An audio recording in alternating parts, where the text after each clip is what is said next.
Halo teman-teman, kali ini saya akan menyampaikan beberapa hal yang perlu kita lakukan atau kita persiapkan sebelum kita presentasi. Yang pertama adalah kita tentukan tema atau topik presentasi kita. Nah, terkait dengan tema atau topik ini, kita juga perlu melakukan riset siapa yang akan menjadi audiens kita. Apakah audiens kita nanti didominasi oleh jenis kelamin tertentu, misalnya apakah lebih banyak perempuan atau mungkin sebaliknya lebih banyak laki-laki.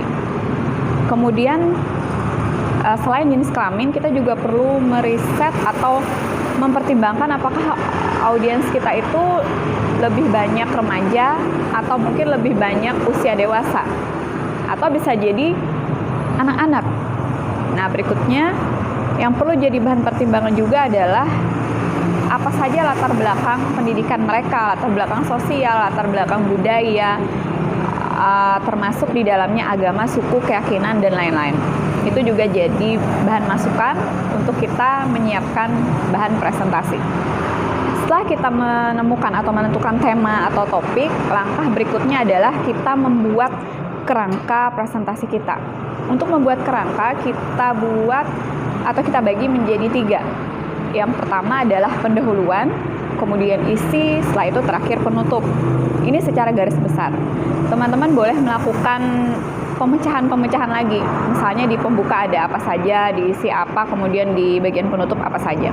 Nah, untuk bagian pembuka, pilihlah kalimat atau pernyataan-pernyataan yang menarik, yang sekiranya mampu membuat audiens kita bertahan fokus kepada presentasi kita.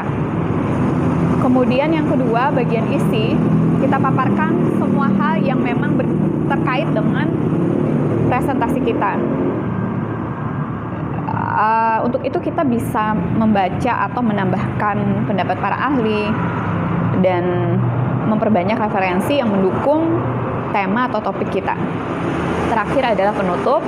Penutup biasanya berisi simpulan, bisa jadi ada solusi-solusi terhadap persoalan yang kita paparkan di bagian sebelumnya. Kemudian ada opini kita barangkali dan ada hal yang kita tawarkan kepada audiens. Nah, itu 3 kerangka secara umum yang sebaiknya sudah kita persiapkan sebelum kita presentasi. Setelah itu, yang tidak kalah pentingnya adalah kita juga menyiapkan kostum untuk kita presentasi.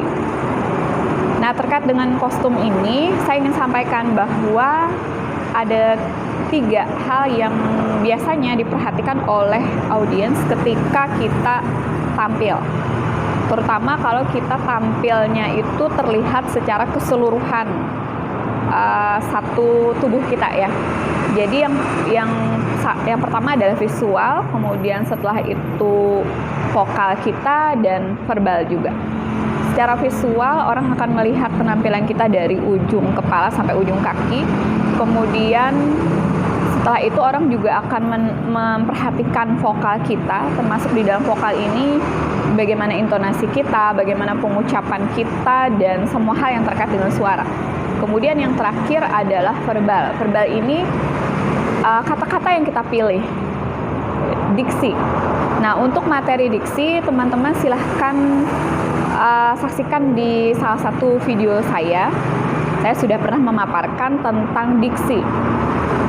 Apa saja yang kita pertimbangkan ketika kita memilih kata-kata, baik di tulisan maupun tulisan.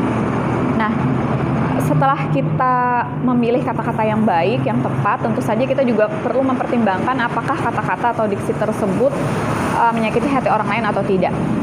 Nah, itu tadi adalah 3 hal yang dinilai oleh audiens ketika kita presentasi. Untuk menunjang visual kita tadi, saran saya pilihlah kostum yang memang sesuai dengan acara, sesuai dengan tema atau topik presentasi kita. Kemudian yang membuat kita nyaman dan percaya diri. Tidak usah memaksakan diri untuk memakai kostum yang bagus menurut orang lain tapi tidak nyaman bagi kita ketika memakainya. Pilih yang benar-benar membuat kita merasa nyaman saja.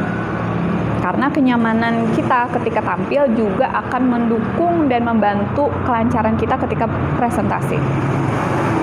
Setelah itu, Kalau misal teman-teman masih merasa ada memiliki kelemahan dari sisi vokal, sering-sering berlatih, sering-sering merekam suara, kapan menjeda kalimat, kapan ada tanda koma, kapan tanda titik, dan itu ketika diucapkan seperti apa.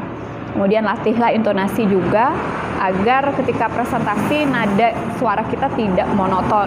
Ketika nada suara kita monoton, audiens pun akan merasa bosan dan bisa jadi akan mengalihkan perhatiannya pada hal yang lain.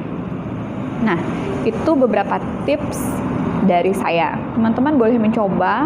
Kemudian saya harap teman-teman mau berbagi bagaimana pengalaman pertama teman-teman ketika presentasi.